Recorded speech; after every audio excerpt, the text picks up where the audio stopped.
नमस्कार दोस्तों। बारिश के मौसम में चिंटू गया बाहर खेलने। कीचड़ से सना चिंटू घर वापस आ रहा था। इस धुन में कि दाग अच्छे हैं, लेकिन घर के कुछ निकट पहुंचते ही बालक को आता देख अम्मा ने चप्पल दे मारी फेंक, और हमने जैसे ही चप्पल को देखा कहा, this is not motion in a straight line. So today we begin with motion in a plane, a type of motion where the trajectory is described using two independent coordinates. In such cases the particle moves within a plane. इस definition को छोटे छोटे हिस्से में तोड़कर इन slides में discuss करेंगे, और फिर एक डायरेक्शन है कई, इसलिए बात शुरू करेंगे नई विथ वेक्टर्स, और वेक्टर्स को इतने छोटे छोटे हिस्सों में तोड़ देंगे कि उसके हर एक एस्पेक्ट को डेप्थ में जाकर डिस्कस करेंगे, ताकि हम उसे यूज करना सीख जाएं, चाहे वो ग्राफिकल मेथड हो, चाहे वो एनालिटिकल मेथड हो, चाहे वो वेक्टर सब्ट्रैक्शन। शुरू करेंगे हमारे डिस्कशन को। चैप्टर का नाम है मोशन इन अ प्लेन, और मोशन इन अ प्लेन में कौन कौन से पॉइंट रिक्वायर्ड हैं, टॉपिक्स कौन कौन से आने वाले हैं, कौन सा मैथमेटिकल टूल चाहिए, हर एक बात पर चर्चा होगी। आज के लेक्चर में हम किसी मैथमेटिकल पॉइंट पर या किसी न्यूमेरिकल एस्पेक्ट पर नहीं जाएंगे, हम सिर्फ ये समझेंगे कि चैप्टर की रिक्वायरमेंट क्या है। आप अगर मेरे लेक्चर सीरीज को देखेंगे motion in a straight line, या उससे पहले जो मैंने यूनिट्स एंड मेजरमेंट या मैथमेटिकल टूल चलाया, अगर आप उसको देखेंगे तो आप एक चीज पाएंगे वहां पर कि मैं पहले इंट्रोडक्शन स्टार्टिंग में देता हूं, उसके बाद जोरों शोरों से एकदम काम हम शुरू कर देते हैं कि पहला लेक्चर खाली भावनाओं में दिखाया और उसके बाद अपना काम ऐसा धराशायी हो गया। ये नहीं चलेगा, ये तरीका ही नहीं करेंगे। तो हमारा फोकस ये रहेगा कि जब हम किसी चैप्टर को शुरू करते हैं तो पहले उसके पीछे की कहानी समझ लेते हैं, क्योंकि जब हमें वो समझ आ जाता है, जैसे एक चैप्टर है फ्लूइड मैकेनिक्स का, वहां पे अगर कोई पहले से बता दे कि भैया लिक्विड की बात होने वाली है, गैसेस की बात करने के लिए एक और चैप्टर है काइनेटिक थ्योरी ऑफ गैसेस, यानी KTG, इज्जत के लिए नहीं गैस के लिए है जी, तो उस पर्टिकुलर पॉइंट पर हमारा दिमाग सेग्रीगेटेड रहता है कि यार फ्लूइड मैकेनिक्स की जब बात करें, डायनेमिक्स की बात करें, स्टैटिक की बात करें, उसकी प्रॉपर्टी की बात करें, तो specifically we are focused on liquid. तो ये बात सिर्फ एक एग्जांपल के लिए कही मैंने, शो ऑफ नहीं कर रहा हूं, चिंता मत करिए, वो जब चैप्टर आएगा तब शो ऑफ करूंगा। तो अब हम बात करेंगे मोशन इन अ प्लेन की। लेकिन मोशन इन अ प्लेन में जाने से पहले एक बार क्विक रिवीजन इस बात का कि अभी तक हम क्या पढ़ चुके हैं। तो हमने किस बात पर चर्चा कर ली? स्ट्रेट लाइन पर। हमने motion in a straight line की बात की, जिसमें हमने शुरू कहां से किया था और अंत कहां तक किया था, उस बात पर अभी जाएंगे। जल्दी से एक ब्रीफ इंट्रोडक्शन चैप्टर का, उससे पहले एक क्विक रिवीजन पिछला जो हमने पाप किए उसका, और अभी जो हमने चिंटू की सुताई कराई उसकी अम्मा से, उस एग्जाम्पल को लेकर हम इन दोनों बातों को समझते हैं।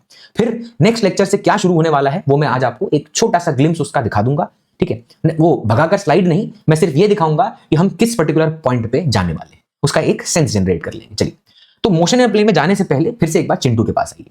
जब चिंटू की अम्मा ने उसको सूता, तो अब ये नोटिस करिए कि अगर चिंटू बहुत पास होता, एकदम पास, अम्मा के पास आके खड़ा हो गया होता, तो गिरा गिरा के सूत चुकी होती, या मान लो अगर 2-4-10 मीटर दूर होता तो चप्पल फेंक के मारती। लेकिन क्या उस केस में चप्पल एक कर्वेचर को लेके जाता, एक कर्व को, पाथ को फॉलो करके आता? नहीं, सट करके ऐसा आता फ्लाइंग चप्पल, और ये यहां लग जाता या कहीं भी लग जाता। चलिए, कौन सा कोई जापान या चाइना की पिक्चर थोड़ी है, ठीक है। तो अब उस पर्टिकुलर पॉइंट पे, क्योंकि मैंने आपको उस एग्जांपल को देते वक्त ही ये समझाया कि चिंटू दूर है।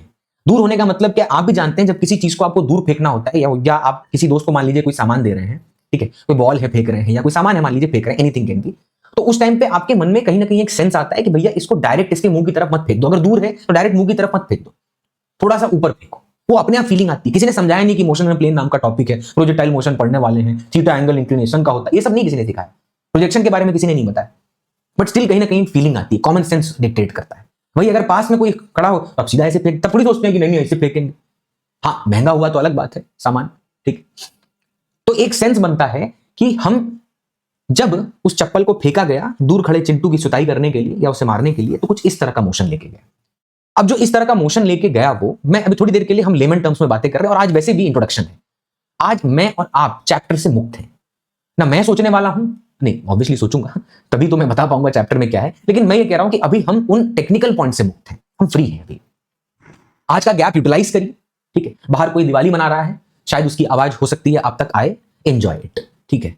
तो यहां पर मान लीजिए ये रास्ता लेकर चप्पल गिरी। अच्छा, अब अगर मान लो मैं इधर एक मिरर लगा दूं, जैसे यहां पर एक मिरर बना दिया, ये मिरर है, ठीक है, दिस इज अ मिरर, और यहां पर भी एक मिरर लगा दिया, यहां पर भी एक मिरर लगा दिया, ये दो मिरर है, ठीक है। ये नीचे कर लेते हैं, थोड़ा थोड़ा रफली बनाया है इसलिए जल्दी, ठीक है। ये मिरर और ये भी मिरर है। अच्छा, एक मिरर हॉरिजॉन्टल है, लिटा दिया, और एक मिरर वर्टिकल है, ये रहा। अब मान लीजिए उस ऑब्जेक्ट को एक बंदे को बोला भैया अपनी आंखें लेके जाओ, और ऑब्वियसली आंखें साथ में ही जाएंगी, ये देखो। तो वो मिरर 1, इसको नाम देते हैं 1, वो उसको देख रहा है, मिरर 1 को देख रहा है। जब उस मिरर 1 में उस ऑब्जेक्ट की इमेज को देखेगा तो उसका मोशन अगर आप ध्यान से देखो तो ऐसा होगा, ये मोशन। अरे ऑब्जेक्ट ऐसे जा रहा है, बट मिरर को थोड़ी ये वाला रास्ता दिखेगा, मिरर को तो ऐसा चलता है। ये देखना ये देखना फिर से, ये मतलब मजा नहीं आ रहा है, लेकिन ठीक। तो ये जो मोशन हो रहा है ये मिरर में ऐसा दिखा। अच्छा, उसी बंदे को बोला कि भैया अब अपनी मुंडी थोड़ी घुमाओ और दूसरा जो मिरर है वर्टिकल वाला उसमें देखो। अब राक्षस तो था नहीं कि एट अ टाइम दोनों मिरर में देख पाता, एक बार इसमें देखा, कहा अच्छा हाँ ये तो स्ट्रेट लाइन है, ये गया, और फिर उधर देखा, अरे कहा ये भी स्ट्रेट लाइन है। कैसे? वहां पर ऑब्जेक्ट की जो इमेज है वो ऐसे जाएगी और इसी लाइन पर ऐसा वापस आ जाएगी, जैसा गई वैसा आ गई। अच्छा सर ये तो हमने मोशन अंडर ग्रेविटी में पढ़ा था। अरे भैया हैव पेशेंस, समथिंग रिलेटेड, ठीक है। तो अगर कोई मिरर 2 में बोले ऑब्जेक्ट का मोशन क्या है, तो ऑब्जर्वर यानी जो आंखें लेकर अपनी खड़ा था उसने कहा कि अरे यार ये तो स्ट्रेट लाइन है, और जब यही मिरर 1 में देखा तो देख के बोला अरे यार ये तो फिर से स्ट्रेट लाइन है, यानी दोनों दो स्ट्रेट लाइन, ठीक है। अरे भाई पार्टिकल तो कर्व पे मूव कर रहा था, लेकिन जब मिरर रखकर उसकी इमेज देखी तो वहां पर इमेज स्ट्रेट लाइन कर रही थी। यानी मोशन इन अ प्लेन को एनालाइज करने के लिए, डील करने के लिए the preliminary condition required is motion in a straight line. तो बिना motion in a straight line पढ़े मोशन इन अ प्लेन कतई नहीं हो सकता। तो पुराने पाप पे एक नजर डालते हैं जल्दी से। हमने motion in a straight line में शुरुआत की थी सबसे पहले इंपॉर्टेंट टर्म्स से, इंपॉर्टेंट पैरामीटर से। ऑब्जर्वर क्या है, फ्रेम ऑफ रेफरेंस क्या है, पॉइंट ऑफ रेफरेंस क्या है, ठीक है, थ्रोन क्या है, रिवर्सिंग क्या होता है, कैसे वेलोसिटी रिवर्स होती है वहां पर, पॉइंट ऑब्जेक्ट क्या है, लेंथ ऑब्जेक्ट क्या है। फिर कुछ क्वांटिफायर्स थे, कुछ ऐसे शब्द थे जो क्वेश्चन यूज करता है, very large, very small, negligible, neglect, ये सब चीजें, उसका मतलब समझा। फिर वो पैरामीटर्स खत्म करने के बाद वी स्टार्टेड कैलकुलस, और कैलकुलस में देखा कि भैया कैसे चीजें बदलती हैं, और बदलने पे दो चीजें निकालनी पड़ती हैं। एक, किसी के रिस्पेक्ट में बदलने का रेट, क्योंकि अपने आप में बदलना इस दुनिया के लिए बदलना नहीं। आप बाकी लोगों के, चलिए ज्ञान नहीं देते, वापस आते हैं, ठीक है। तो अगर आप किसी के रिस्पेक्ट में कैसे बदल रहे हैं वो लेक्चर देखिएगा जाकर, वहां मिलेगा ये वाला ज्ञान। तो किसी के रिस्पेक्ट में आप कैसे बदल रहे हैं, दैट वाज डिफरेंशिएशन। एंड बदलने का रेट दो तरह का होता है, एवरेज एंड इंस्टेंटेनियस। इंस्टेंटेनियस को हमने डिफरेंशिएशन से लिंक किया, एवरेज को हमने फॉर्मूला से लिंक किया। Then we went to study integration, कि इंटीग्रेशन कैसे करते हैं, इंटीग्रेट करने का मतलब क्या, क्यों इंटीग्रेट कर रहे हैं। अगर किसी नलके से बूंद बूंद करके पानी गिर रहा है तो कुछ देर बाद वहां पानी बहुत सारा इकट्ठा हो गया होगा। भाई रात भर आप अपने घर का टैप बहुत हल्का सा, कि पानी फील ही ना हो उस टाइम पे कि अरे ये बूंद कितनी देर बाद गिरी, ऐसा करके भी छोड़ दीजिए, अगले दिन आप बाथरूम गीला पाएंगे, क्योंकि वही बूंद बूंद इकट्ठा होकर सागर तो नहीं लेकिन काफी अच्छा खासा क्वांटिटी वहां बना देगा। वो इंटीग्रेशन में पढ़ा। अच्छा अब इंटीग्रेशन हमने पढ़ा, डिफरेंशिएशन पढ़ा, हमने कहा भैया अब ये मैथ्स बहुत खिला लिया फंक्शन से, चलो आगे बढ़े। तो हमने ग्राफिकल एनालिसिस किया, that was the visual application of calculus, जहां पे हमने ये बात किया कि भैया डिफरेंशिएशन से मिलता है स्लोप, स्लोप दो तरह का होता है, एवरेज, इंस्टेंटेनियस, वो भी निकाला। फिर हमने देखा इंटीग्रेशन का application area under the curve है, और एरिया अंडर द कर्व कैसे दो तरह का होता है, एक डिकम्पोजेबल एरिया, एक अपना कंटीन्यूअस स्मूथ कर्व एरिया, वो भी देखा कैसे करते हैं। तो कब फंक्शन की जरूरत है, कब कर्व की जरूरत है, ये हमने इससे पहले समझा। उसके बाद ये सब जान लिया। फिर कैलकुलस के केस में एक्सेलरेशन वेरिएबल हो सकता था, भैया कैलकुलस में एक्सेलरेशन वेरिएबल हो सकता था। फिर उस एक्सेलरेशन को कांस्टेंट करके हमने अपना अम्ब्रेला छोटा कर लिया और ये कहा कि यूनिफॉर्मली एक्सेलरेटेड मोशन, उसकी इक्वेशन डिराइव की, यूटिलाइज की, कुछ इक्का दुक्का नई इक्वेशन एसएनएथ, और कब फेल होती है वो भी देखा, पलटने से क्या दिक्कत होती है वो भी समझा हमने। ये सारी चीजें हमने वहां पे एनालाइज की। उसके बाद भी went into motion under gravity. और आप उस लेक्चर को देखिए जाके, आपको पता चलेगा कि बहुत हौले हौले से हवा तो नहीं लेकिन टॉपिक उठाया है,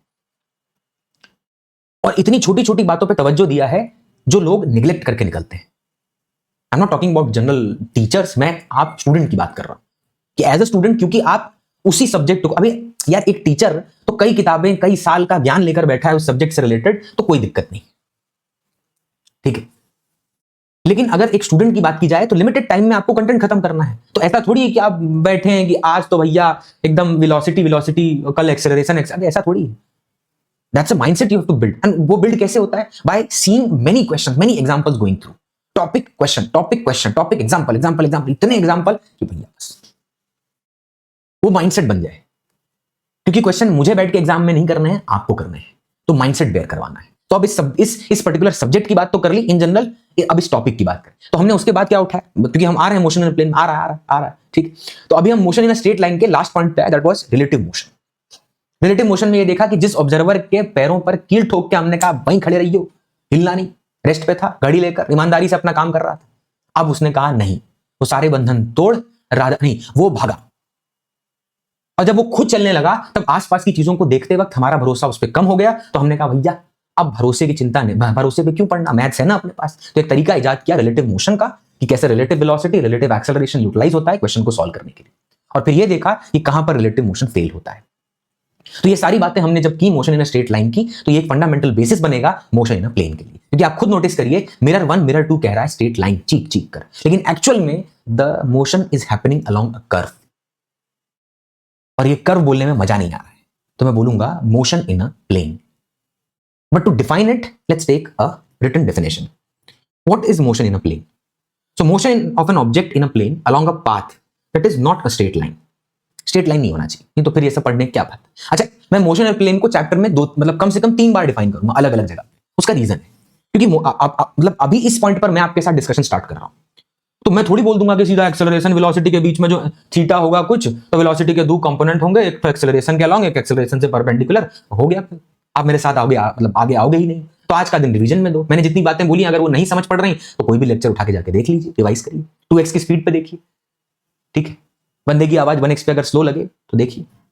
ठीक, अब डेफिनेशन कहती है कि स्ट्रेट लाइन नहीं होगा where its position requires 2 coordinates that change with time. यानी दो कोऑर्डिनेट चाहिए जो टाइम के साथ चेंज हो. अच्छा, मान लो मैं तुमसे ये बोलूं कि एक पार्टिकल, ये एक लाइन है और ये स्ट्रेट लाइन है, मैं ये कह रहा हूं, और यहां पर एक पार्टिकल है जो ये मूव कर रहा है, ये इसकी डिफरेंट लोकेशंस है, ये मूव कर रहा है, अलग अलग लोकेशन पे है और आगे बढ़ रहा है. अच्छा, अभी आगे बढ़ रहा है तो मैं तुमसे पूछूं कि भैया ये स्ट्रेट लाइन है कि प्लेन, तो तुम क्या बोलोगे, बताओ मुझे.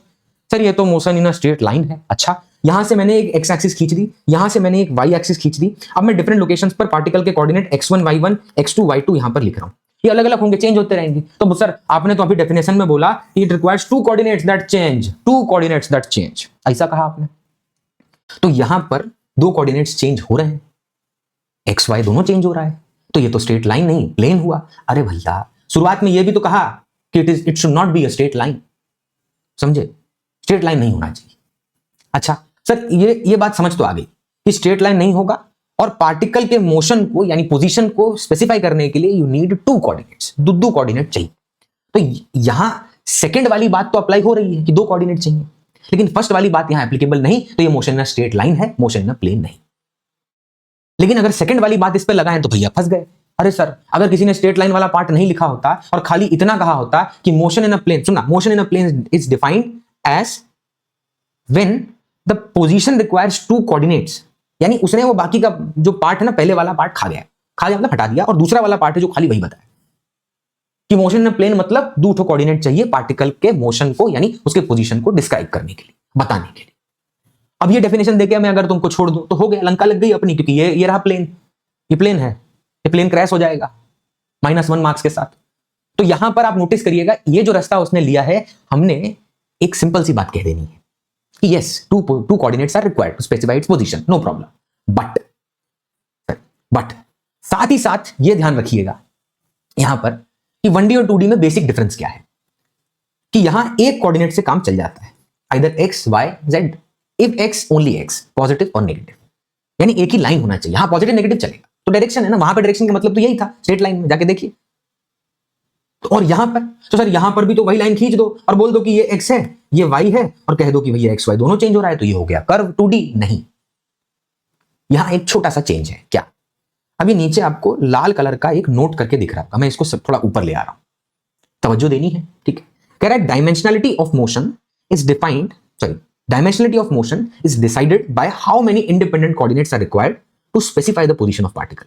देखिए डिफाइंड भी होता तो कोई बात नहीं, एक ही बात है. चलिए, तो अब इस डेफिनेशन का हम क्या करें, क्या कह रहा है ये कह रहा है कि अगर आपने, देखिए अगर आपने इसको स्ट्रेट लाइन कहा, ठीक है, तो कोई दिक्कत नहीं, लेकिन इसको प्लेन कहा तो क्या प्रॉब्लम है. वो कह रहा है कि जब मोशन हो रहा है और उसकी पोजीशन को आप स्पेसिफाई कर रहे हैं तो वहां पर दोनों कोऑर्डिनेट्स इंडिपेंडेंट होने चाहिए, डिपेंडेंट नहीं. मतलब मान लीजिए अगर मैं यहां पे स्ट्रेट लाइन की इक्वेशन लिखूं, लेट्स से मैं यहां पर स्ट्रेट लाइन की इक्वेशन लिखूं तो ये होगी y = kx. क्यों? क्योंकि आपको दिख रहा है कि लाइन कहां से पास कर रही है भैया, ओरिजिन से पास कर रही है. और अगर ये ओरिजिन से पास कर रही है, इसका सिंपल सा मतलब है कि यहां पर y = kx में आपका जो आपका मतलब जो c होता है, इंटरसेप्ट होता है, y इंटरसेप्ट वो 0 है. यानी इस पर्टिकुलर लाइन में y = kx में ध्यान दीजिएगा, x जो है वो आपका वेरिएबल है, y भी वेरिएबल है, but the moment you fix your x, the y also gets fixed, वो भी फिक्स हो जाता है. तो क्या ये दोनों इंडिपेंडेंट है? नहीं, दे आर डिपेंडेंट. तो क्या दोनों की जरूरत पड़ी मोशन को स्पेसिफाई करने के लिए? नहीं. क्या एक ही कोऑर्डिनेट की जरूरत पड़ी मोशन को स्पेसिफाई करने के लिए? हां. तो अगर एक ही कोऑर्डिनेट की जरूरत पड़ी यहां पे मोशन को स्पेसिफाई करने के लिए, यानी this is called as motion in a straight line. लेकिन अगर यही मान लीजिए इस मोशन को पहले तो मिटा देते हैं, ये लीजिए मिटा दिया. अब मान लीजिए यहां पर ऐसा कोई चला गया, इधर चला गया, तो अब अगर मैं बोलूं कि यहां x और y ये रहा कोऑर्डिनेट पार्टिकल का, ठीक है. चलो मैं इसको एग्जांपल के थ्रू समझाता हूं. एक और एग्जांपल सुनना. हमने पैराबोला पढ़ा था, ठीक है, ये पैराबोला है. चलो इधर वाला सिंपल वाला बनाते हैं, एकदम बेसिक वाला, ये वाला. अच्छा मान लो यहां पर कोई तुमसे बोले ये y एक्सिस है, ये तुमसे क्या बोले, यही बोलेगा, यही y, ठीक. तो मान लो अगर यहाँ पे x और y है, अब अगर इसकी इक्वेशन लिखें, क्योंकि ये y के अबाउट सिमेट्रिक है, तो इक्वेशन होगी y is equal to let's say kx। अच्छा सुनना भाई ध्यान से, एक y पर कितने x होंगे? तो अरे एक y पर कितने x होंगे? 2। तो क्या एक x और एक y ही कोरिलेटेड है? नहीं। क्या एक सिंगल वैल्यू बेयर कर रहा है, एक y और एक x कोरिलेटेड है? नहीं। यानी यहां पर y और x आर इंडिपेंडेंट, और ये इंडिपेंडेंट वेरिएबल होने की वजह से, इफ दे आर इंडिपेंडेंट, इनके इंडिपेंडेंट होने की वजह से हम इसे मोशन इन अ कर्व या मोशन इन अ प्लेन कहेंगे। यानी पोजीशन, पहली बात स्ट्रेट लाइन पे चलना चाहिए, दूसरा पोजीशन को स्पेसिफाई करने के लिए दो कोऑर्डिनेट चाहिए और वो दोनों इंडिपेंडेंट होने चाहिए एक दूसरे से। स्ट्रेट लाइन की तरह नहीं कि जहां आपने y इक्वल टू kx, अरे वो तो तरीका था ना यार देखने का, समझे इस बात को? तो अब इस डेफिनेशन को ध्यान में रखते हुए जो टॉपिक हम यहां पर उठाने वाले हैं उसमें सबसे पहले बात करेंगे वेक्टर्स की। वेक्टर्स एकदम थरोली बात होगी, डेप्थ में जाकर हर एक पॉइंट लेंगे वेक्टर्स के पॉइंट ऑफ व्यू से, रिप्रेजेंटेशन लेंगे वेक्टर का, एग्जांपल उठाएंगे, थ्योरी बिल्ड करेंगे, टाइप ऑफ वेक्टर की बात करेंगे भाई, इक्वल वेक्टर क्या है, नेगेटिव वेक्टर क्या है, जीरो, हर एक बात। जब ये बातें हो जाती है ना तो सवाल मुश्किल नहीं लगते। और अभी बहुत कुछ है भाई, ग्राफिकल, एनालिटिकल, ठीक है, फिर क्या बोलते वेक्टर सब्ट्रैक्शन, फिर कहां कहां यूज होगा वो देखना, ठीक है। तो वेक्टर के बारे में एकदम भीषण चर्चा होगी। फिर आएंगे motion in a plane. Sir हम उसी चैप्टर में तो हैं। अरे भैया मोशन इन अ प्लेन का मतलब है कि उस स्पेसिफिक चैप्टर के अंदर directly equation based question, direct equation. जैसे स्ट्रेट लाइन में इक्वेशन दिया, पुट किया और खुश रहे, खुशी खुशी सवाल हो गया, वैसे इस वाले केस में मोशन इन अ प्लेन वाले पार्ट में डायरेक्ट क्वेश्चन होंगे, वो लगाएंगे। And after that will take छुपा हुआ प्रोजेक्टाइल मोशन। बात करेंगे प्रोजेक्टाइल मोशन की। प्रोजेक्टाइल मोशन कितने तरह के होते हैं, प्रोजेक्टाइल मोशन क्या होता है, प्रोजेक्टाइल किसे कहते हैं, ये सारी चर्चाएं करेंगे। Oblique projectile, horizontal projectile, incline projectile, देखेंगे किस किस सिलेबस तक जाना है और उसके भर भर के एग्जाम्पल। स्ट्रेट लाइन देखिएगा जाकर, आपको पता चलेगा, ठीक है। उसके बाद हम उठाएंगे सर्कुलर मोशन। सर्कुलर मोशन के अंदर हम बात करेंगे, पहले हम बात करेंगे मतलब जो अपना जनरल टॉपिक है सर्कुलर मोशन, फिर उसको डिवाइड करेंगे दो हिस्सों में, uniform circular motion and non uniform circular motion. कैसे उसको जज करते हैं, कैसे एनालाइज करते हैं, क्या तरीका है, ये सारी चीजें देखेंगे, ठीक है। तो सर्कुलर मोशन के बाद हम बात करेंगे रिलेटिव मोशन की। रिलेटिव मोशन इन 2D में स्पेसिफिकली हम क्या डिस्कस करेंगे? भैया हम रिलेटिव मोशन इन 1D देख चुके हैं, एक ही लाइन पे दो पार्टिकल के मोशन, बट अब 2D की बात करेंगे। अच्छा ये टॉपिक लास्ट में क्यों उठाया? बिकॉज मैं प्रोजेक्टाइल मोशन पढ़ाऊंगा, सर्कुलर मोशन पढ़ाऊंगा, फिर दो पार्टिकल प्रोजेक्टाइल करता हुआ, दो पार्टिकल सर्कुलर मोशन मतलब यहां पे करता हुआ एनर्जी का प्रभाव बहुत ज्यादा हो रहा है, और रिलेटिव मोशन इन 2D देख लेंगे। एनर्जी लो करते हैं। तो ये रिलेटिव मोशन इन 2D में हम ये बात करेंगे कि भैया कैसे ऑब्जर्वर अब प्लेन में एनालाइजेशन करता है, प्लेन में, ठीक है। टाइम देखना जरूरी है, ज्यादा कंटेंट इनिशियली खाली इंट्रोडक्शन के नाम पे दे देंगे तो आप बोर हो जाएंगे। कोशिश है कि टॉपिक वाइज जब बात हो तो बोरियत ना हो। चलिए, तो इसके बाद हम जाएंगे फिजिकल क्वांटिटी कितने तरह की होती हैं, एक स्केलर, वेक्टर एंड टेंसर। ये तीनों अच्छा टेंसर हमारे सिलेबस में नहीं, बट फिर भी एक बार ब्रीफ डेफिनेशन देके छोड़ देंगे क्या मतलब है टेंसर क्वांटिटी का। उसके बाद जाएंगे अपने वेक्टर में और वेक्टर को भरपूर तरीके से देखेंगे। तो इन टुमारोज लेक्चर, कल के लेक्चर में, एक ही बात दोबारा, कल के लेक्चर में हम बात करेंगे वेक्टर्स की, बिगिन विथ वेक्टर्स, एंड हम हर एक पॉइंट को इतना डेप्थ में जाकर डिफाइन करेंगे, हर एक चीज को, कि वेक्टर हमें दोबारा तकलीफ ना दे। तो कल के लेक्चर में मिलेंगे वेक्टर्स के साथ, और मैं एक्सपेक्ट करूंगा कि आज का टाइम जो आपको मिला है उसको आप यूटिलाइज करके motion in a straight line को रिवाइज करेंगे। Thank you very much everyone for being a patient listener.